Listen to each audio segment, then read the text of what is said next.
Okay, day 4. So let's just look at putting the whole thing together now. We have our left hand, we have our right hand, and hopefully we're starting to feel comfortable putting the left and the right together. So we're just going to focus in on, really today is going to be about having the transition from, again, this tricky transition from the G to the C. So you can just practice that much. And that particular, maybe just for 2 minutes,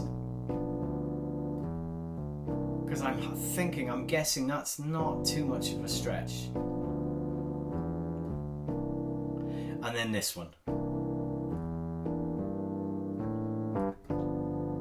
Again, similarly, isolating the part where it actually changes from one to the other, from the G to the C, from the C to the G. And you're going to have another little check and a little test here of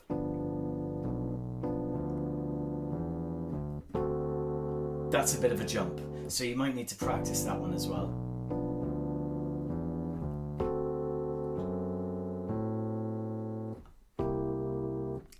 Another good tip for practicing sections that you find tricky is to loop them. So at this point you carry on, but you go right back to the G. And finding creative ways to isolate the tricky bits for you, and creative ways of sort of zoning in on those sections, is a really good skill to get.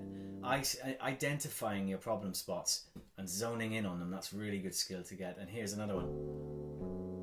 You might want to practice the movement between these two, so you can loop that. Okay? So if you do come up with your own ideas of ways to practice, then go with it, roll with it, because it's usually your own ideas that are the best. Okay, I'll see you tomorrow for the final day.